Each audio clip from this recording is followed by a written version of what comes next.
नमस्कार, आप देख रहे हैं सुरागीलाल न्यूज चैनल का उत्तराखंड बुलेटिन और मैं हूं आपके साथ उनजिला फातिमा। आइए नजर डालते हैं आज की फटाफट खबरों पर। रुद्रपुर के ट्रांजिट कैंप पुलिस ने भांजी के साथ रेप करने के आरोपी कलयुगी मामा को किया गिरफ्तार। भाजपा ने मोदी सरकार के 11 साल विकसित भारत का अमृतकाल कार्यक्रम के तहत मोदी सरकार की गिनाई उपलब्धियां। सपा जिलाध्यक्ष का शराब पीकर हंगामा, पुलिस ने सिखाया सबक, 81 पुलिस एक्ट में हुआ चालान। त्रिस्तरीय पंचायतों के आरक्षण की अंतिम सूची प्रकाशित, 18 जून को होगा अंतिम प्रकाशन। केंद्रीय सड़क परिवहन राज्य मंत्री ने दिशा बैठक में विकास योजनाओं की प्रगति की समीक्षा। हल्द्वानी में देवखड़ी और रक्सिया नाले में अतिक्रमणकारियों को नोटिस। रामनगर में धनगढ़ी नाला उफान पर, नेशनल हाईवे 309 पर यातायात ठप, कॉर्बेट सफारी जाने वाले पर्यटक फंसे। इंदिरा हृदय की पुण्यतिथि में सभी राजनीतिक दलों का जमावड़ा। कैची धाम के लिए हल्द्वानी से शटल सेवा शुरू, सबसे अधिक बसें लगी। उत्तराखंड के अपर पुलिस महानिदेशक अपराध एवं कानून व्यवस्था डॉक्टर वी मुरुगेशन ने रुद्रपुर पहुंच कर ली बैठक। अब खबरें विस्तार से। रुद्रपुर के ट्रांजिट कैंप पुलिस ने भांजी के साथ रेप करने के आरोपी कलयुगी मामा को गिरफ्तार कर लिया है। पुलिस उसे जेल भेजने की कार्रवाई कर रही है। पुलिस के मुताबिक शक्ति फार्म क्षेत्र निवासी एक व्यक्ति ने दर्ज कराई रिपोर्ट में कहा कि उसकी पत्नी की डिलीवरी होनी थी। वह पत्नी को जिला अस्पताल में भर्ती कराने ले गया। बच्चों को मौसेरे साले संजय नगर खेड़ा निवासी हिमांशु सरकार पुत्र सुभाष सरकार के घर पर छोड़ दिया। आरोप है कि हिमांशु सरकार ने उसकी 13 वर्षीय पुत्री के साथ रेप किया, जिसके बाद ये कार्रवाई अमल में लाई गई है। संवाददाता दुर्गेश तिवारी की रिपोर्ट। घर से गिरफ्तार किया है और पुलिस पूरे मामले में कोर्ट में पेश करने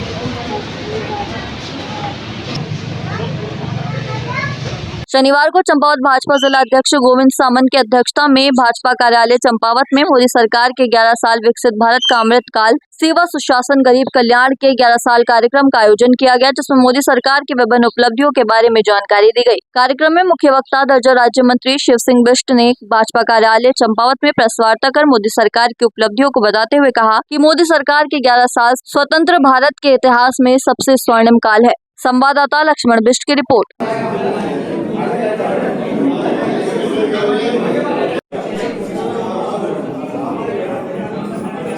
देखिए, आदरणीय प्रधानमंत्री जी के जो कार्यकाल के सेवा सुशासन और गरीब कल्याण के 11 वर्ष का जो कार्यकाल पूरा हुआ है और उसमें संकल्प से लेकर सिद्धि तक का कार्यक्रम के तहत आज चंपावत में भी हमारी बहुत सारे कार्यक्रम होने हैं। उसी के निमित्त पत्रकार वार्ता में भी आप सभी पत्रकार साथी को मेरा प्रणाम है।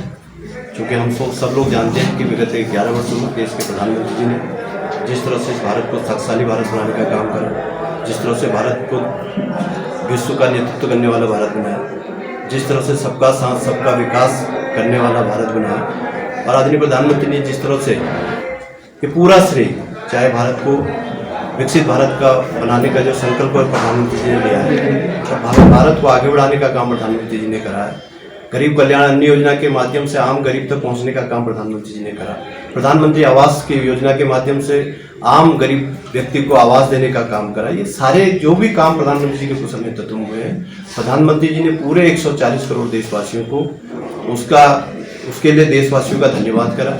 उसका श्रेय भी पूरे 140 करोड़ देशवासियों को। और निश्चित रूप से मैं कह सकता हूँ कि प्रधानमंत्री जी के कुशल नेतृत्व जो भारत विश्वगुरु था वो पुनः विश्वगुरु बनने की ओर अग्रसर है। और मैं मानता हूँ जब हमारे 100 वर्ष पूरे होंगे तो निश्चित रूप से भारत विश्व का नेतृत्व करने वाला भारत होगा, विश्व का अग्रणी भारत होगा और ये भारत शक्तिशाली भारत होगा। ये भारत आज आर्थिक रूप में जो चौथी शक्तिशाली देश बनना है और वो भारत नंबर 1 का भारत होगा।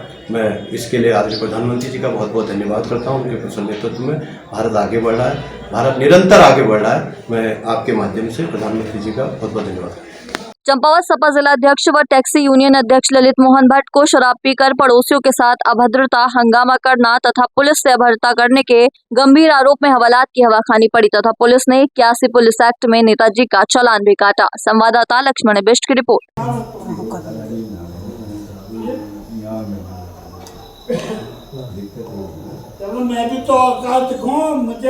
जनपद चंपावत में त्रिस्तरीय पंचायतों के आरक्षण निर्धारण की प्रक्रिया प्रारंभ कर दी गई है। इस क्रम में आरक्षण से संबंधित अंतिम सूची का प्रकाशन कर दिया गया है। जिलाधिकारी नवनीत पांडे ने जानकारी दी है कि ये सूची शासनादेश अनुसार तैयार की गई है, जिसमें चंपावत के चारों विकास खंडों की ग्राम पंचायतों के वार्ड, प्रादेशिक निर्वाचन क्षेत्रों, चारों विकास खंडों की ग्राम पंचायतों के प्रधान पदों, क्षेत्र पंचायत वार्ड, प्रादेशिक निर्वाचन क्षेत्रों, प्रमुख क्षेत्र पंचायत चंपावत के पदों तथा जिला पंचायत वार्ड हरिद्वार प्रादेशिक निर्वाचन क्षेत्रों के आरक्षण प्रस्ताव सम्मिलित हैं। आरक्षण प्रस्तावों की अंतिम सूची 14 भागों में तैयार की गई है। संवाददाता लक्ष्मण बिष्ट की रिपोर्ट।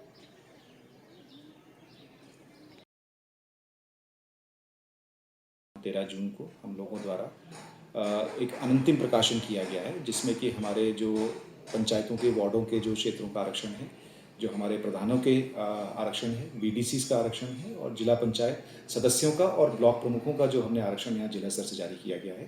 अध्यक्ष जिला पंचायत का जो रोस्टर होगा वो शासन स्तर से जारी किया जाएगा।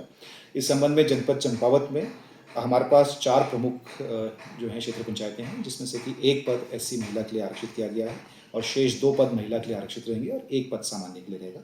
इसी प्रकार हमारे जो 15 जिला पंचायत सदस्य हैं, इनमें 3 पद एससी के लिए और 1 पद ओबीसी के लिए आरक्षित किया गया है। कुल 134 हमारे पास जो बीडीसी क्षेत्र हैं, उसमें इस समय 26 पद एससी और 7 पद ओबीसी के लिए आरक्षित है। और प्रधान जो हमारे 312 पंचायतें हैं, उसमें 1 पद अनुसूचित जनजाति, 51 पद अनुसूचित जाति और 16 पद ओबीसी के लिए जारी किए गए हैं। इसमें यह भी ध्यान रखा गया है कि जो 50% से अन्यून जो है पद जो है वो महिलाओं के लिए आरक्षित किए गए हैं। ये आज अनंतिम सूची प्रकाशित की गई है। 14 और 15 तारीख को यहाँ पे हमारे पास जिला कार्यालय, डीपीआरओ कार्यालय, समस्त खंड विकास अधिकारी कार्यालय में लोग अपने दावे और आपत्तियाँ उस पर प्रस्तुत कर सकते हैं। 16 और 17 तारीख को इन आपत्तियों पर सुनवाई की जाएगी और 18 तारीख को अंतिम सूची जो है 18 तारीख को जारी कर दी जाएगी। राज्य मंत्री सड़क परिवहन एवं राजमार्ग भारत सरकार एवं जिला विकास समन्वय एवं निगरानी समिति दिशा जनपद चंपावत के अध्यक्ष अजय टमटा की अध्यक्षता में शुक्रवार को जिला सभागार में दिशा बैठक का आयोजन किया गया। बैठक में जनपद में संचालित केंद्र एवं राज्य प्रायोजित विकास कार्यक्रमों की प्रगति की समीक्षा की गई। बैठक में अहमदाबाद विमान हादसे में हुई दुर्भाग्यपूर्ण जानमाल के नुकसान पर गहरा शोक व्यक्त करते हुए मंत्री अजय टमटा सहित सभी अधिकारी एवं प्रतिभागियों ने हादसे में दिवंगत आत्माओं की शांति हेतु 2 मिनट का मौन रखकर श्रद्धांजलि अर्पित की। संवाददाता लक्ष्मण बिष्ट की रिपोर्ट। कल की जो घटना अहमदाबाद में घटित हुई, ये पूरे देशवासी इस घटना से आहत हैं और ऐसे जो लोग दुर्घटना में जो प्रभावित हुए उनके लिए और उनके परिवार जो जिनके परिवारों से अपने चले गए, उनके लिए पूरे देशवासी संवेदनाएं व्यक्त कर रहे हैं और बहुत दुखी भी हैं। आज भी हमने सारे ऑफिसर्स ने सबने उन परिवारों के लिए शोक संपन्न संवेदनाएं भी व्यक्त की है।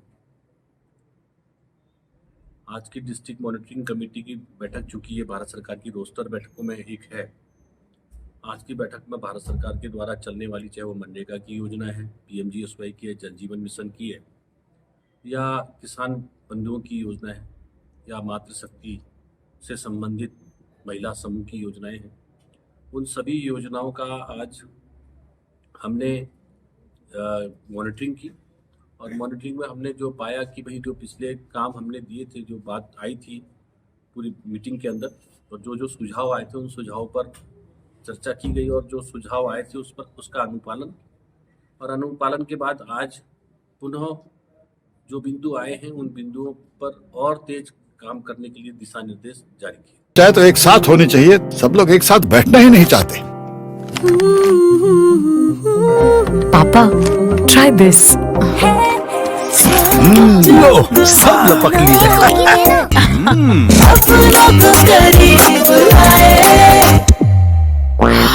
ये क्या हाल कर दिया है रूम का? बस कल से चाय मेरे रूम में। देवर पान नमकीन। अब खबरें विस्तार से। हल्द्वानी में मानसून के सीजन में सबसे ज्यादा तबाही मचाने वाले देवखड़ी और रक्सिया नाले में प्रशासन ने अतिक्रमणकारियों को चिन्हित करते हुए नोटिस जारी किया है। देवखड़ी नाले में जहां 206 लोगों ने अतिक्रमण किया, तो वहीं रक्सिया नाले में 386 लोगों ने अतिक्रमण किया, जिन सभी को 15 दिन के भीतर अतिक्रमण हटाने के निर्देश जारी किए गए हैं। उप जिलाधिकारी राहुल शाह का कहना है कि जिलाधिकारी के निर्देश पर सभी विभागों की टीमों द्वारा सर्वे किया गया, जिसमें ये सभी अतिक्रमण पाए गए, जिनको 15 दिन के भीतर अतिक्रमण हटाने के निर्देश नोटिस के जरिए जारी किए गए हैं। संवाददाता दीपक अधिकारी की रिपोर्ट। खड़ी नाले में और कलसिया नाले में और एवं रक्सिया नाले में जिलाधिकारी महोदय द्वारा जांच समिति गठित किया गई थी, जिसके माध्यम से नालों पे जो अतिक्रमण उसको चिन्हित किया जाना था। उक्त समिति में आपके जीआईएस एक्सपर्ट भी थे, आपके जियोलॉजिस्ट भी थे, सिंचाई विभाग के अधिकारी थे, वन विभाग के अधिकारी थे, नगर निगम के अधिकारी थे और राजस्व विभाग के अधिकारी थे। सभी के द्वारा संयुक्त रूप से निरीक्षण किया गया। निरीक्षण में देवखड़ी नाले में 206 अतिक्रमण अभी तक चिन्हित कर दिए गए हैं, उन सभी को नोटिस दिया जा रहा है। इसके अलावा रक्सिया नाले में 386 अतिक्रमण चिन्हित किए गए हैं, उन सभी को नोटिस दिया जा रहा है। जो भी अतिक्रमण अतिक्रमण करता है उनको 15 दिवस का समय दिया गया अपना अतिक्रमण समय हटाएं। अगर नहीं हटाते हैं तो बलपूर्वक हटाने की कार्रवाई अमल में लाई जाएगी। नैनीताल जिले के रामनगर क्षेत्र में लगातार हो रही मूसलाधार बारिश के चलते कुमाऊं और गढ़वाल को जोड़ने वाला नेशनल हाईवे 309 बाधित हो गया है। हाईवे पर स्थित धनगढ़ी नाला उफान पर आ गया है, जिससे नाले के दोनों ओर वाहनों की लंबी कतारें लग गई हैं। वहीं आपको बता दें, वही मार्ग है जो कॉर्बेट टाइगर रिजर्व के ढिकाला पर्यटन जोन तक जाता है, लिहाजा यहाँ सफारी पर जाने वाले कई पर्यटक भी बीच रास्ते में फंसे रहे। संवाददाता राजीव अग्रवाल की रिपोर्ट। हल्द्वानी में विधायक सुमित हृदयेश की माता और उत्तराखंड की पूर्व कैबिनेट मंत्री स्वर्गीय डॉक्टर इंदिरा हृदयेश की चौथी पुण्यतिथि पर विशाल श्रद्धांजलि कार्यक्रम आयोजित किया गया, जिसमें कांग्रेस के शीर्ष नेतृत्व के अलावा भाजपा सहित विभिन्न राजनीतिक संगठनों और सामाजिक संगठनों के लोगों ने पहुंचकर स्वर्गीय डॉक्टर इंदिरा हृदयेश को श्रद्धांजलि दी। संवाददाता दीपक अधिकारी की रिपोर्ट। पूर्व महामंत्री राजकीय शिक्षक संघ मजबूत व्यक्तित्व था उनका और कांग्रेस की स्तंभ थी। उनका जाना बहुत खरा और आज उनकी बहुत याद आती है। ऐसे समय में जब हमको हौसला देने वाले लोग चाहिए तो इंदिरा जी का अभाव बहुत खटकता है। देखिए, इंदिरा जी हमारे उत्तराखंड उत्तर प्रदेश में उन्होंने अपनी काबिलियत से, अपनी योग्यता से अपनी छाप छोड़ी, अपनी छाप छोड़ी और उत्तर प्रदेश में शिक्षक के नेता के रूप में उन्होंने शिक्षकों की जो समस्याएं हैं उनको निराकरण करने के लिए लगातार काम किया और उत्तराखंड में भी वित्त मंत्री के रूप में और सांस्कृतिक कार्यक्रम के रूप में उनका योगदान उल्लेखनीय है। संस्कृति परंपराओं की जानकार रही और विकास के मामले में उनका दृष्टिकोण बिल्कुल साफ था कि चौमुखी विकास, समग्र विकास को उन्होंने परिभाषित भी किया है और दूसरी रूप से ऐसे महान व्यक्ति की भरपाई होना संभव नहीं है, लेकिन जो उन्होंने अपना मार्ग हमें दिखाया है, दूसरे का उनका व्यवहार था, जिससे उनकी प्रवृत्ति थी, जैसे कि विचार थे, जिस रूप से हमें आज भी प्रेरित करते हैं, जिस रूप से आज उनकी पुण्यतिथि में और आज उनको पुण्यतिथि पर श्रद्धांजलि के पुष्प अर्पित करने के लिए यहाँ पर मौजूद है। इंदिरा जी की पुण्यतिथि पर उनको नमन करते हुए मैं यही कहना चाहूँगा कि राजनीति में इंदिरा जी जैसा व्यक्तित्व कम देखने को मिलता है, जो सही को सही और गलत को गलत कहने का साहस रखते थे और होने वाले काम को हाँ और नहीं होने वाले काम को ना कहना भी उनको आता था। राजनीति में नहीं तो नेता लोग ना कहते ही नहीं है, हर चीज के लिए हाँ कहते हैं। तो वो उनके व्यक्तित्व का सबसे बड़ा गुण था, साफगोई और स्पष्टवादिता, और हमें उनसे सीख लेनी चाहिए। जो कभी उनके ना रहने से आज हमें है वो तो पूर्ण हो नहीं सकती, पर अगर हम उनके दिखाए हुए रास्ते पर चलेंगे तो निश्चित रूप से हम कुछ क्षतिपूर्ति कर पाएंगे। तुलसी नेता थी, सबको समान प्यार करती थी और वास्तव में आज उनकी पुण्यतिथि है। उनका जाना उत्तराखंड के लिए निश्चय दुर्भाग्यपूर्ण था, लेकिन किसी न किसी सबको जाना पड़ता है। आज हम अपनी श्रद्धांजलि व्यक्त करने आए हैं अपनी इस पूरे क्षेत्र में और इस प्रदेश में जो उन्होंने विकास कार्य करे और दलगत राजनीति से ऊपर उठकर जो उन्होंने साथ सहयोग लोगों का करा है, वो पूछने का विषय नहीं है, वो समझने का विषय है। तो इसलिए वो जो एक संस्था थी और जिस प्रकार से उन्होंने इस प्रदेश के हित के लिए और उत्तर प्रदेश के जमाने से भी जो क्षेत्र के हित के लिए कार्य करे, वो किसी से नहीं छुपे और जो श्रद्धांजलि सभा है उसमें जितने लोग आए उनको धन्यवाद। विश्व प्रसिद्ध कैंची धाम का 15 जून यानी कि रविवार को स्थापना दिवस है, जिसमें लाखों लोगों के पहुंचने की संभावना है। प्रशासन ने श्रद्धालुओं की संख्या और ट्रैफिक जाम को देखते हुए हल्द्वानी से शटल सेवा शुरू की है। शनिवार को 90 से अधिक बसों में हल्द्वानी रोडवेज और रेलवे स्टेशन से श्रद्धालुओं को कैंची धाम के लिए भेजा गया। संवाददाता दीपक अधिकारी की रिपोर्ट।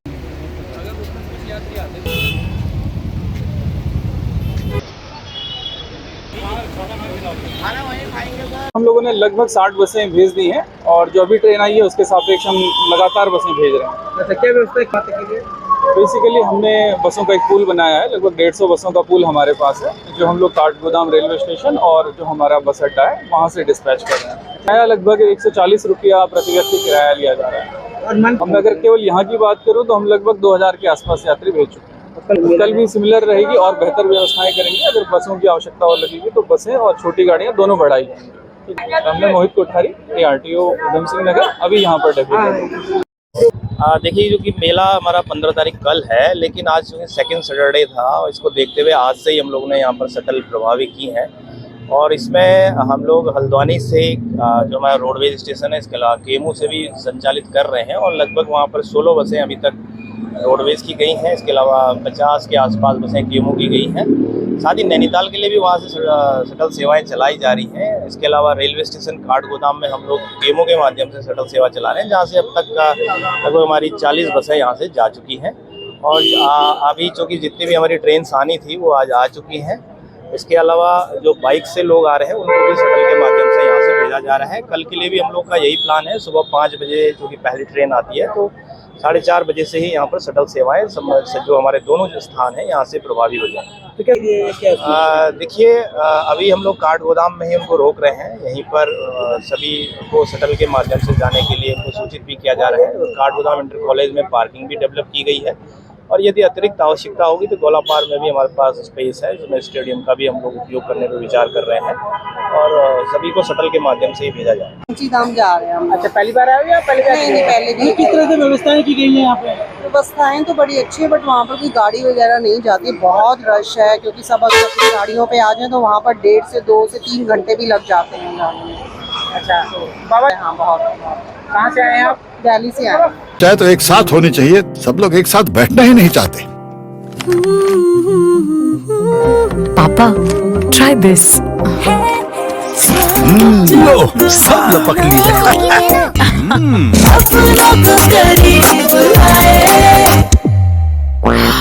ये क्या हाल कर दिया है रूम का? बस कल से चाय मेरे रूम में। देवर पान नमकीन। उत्तराखंड के अपर पुलिस महानिदेशक अपराध एवं कानून व्यवस्था डॉक्टर वी मुरुगेशन ने रुद्रपुर पहुंचकर पुलिस कार्यालय में जिले के अधिकारियों की बैठक लेकर कानून व्यवस्था एवं अपराधों की समीक्षा की। उन्होंने समीक्षा बैठक के दौरान सभी अधिकारियों को निष्पक्ष और समयबद्ध तरीके से अपराधों और विवेचनाओं का सफल अनावरण करने के निर्देश दिए। समीक्षा बैठक में सर्किलों में घटित विशेष अपराधों की समीक्षा की गई और अधिकारियों को अपराधों का सफल अनावरण करने के निर्देश जारी किए गए। संवाददाता दुर्गेश तिवारी की रिपोर्ट।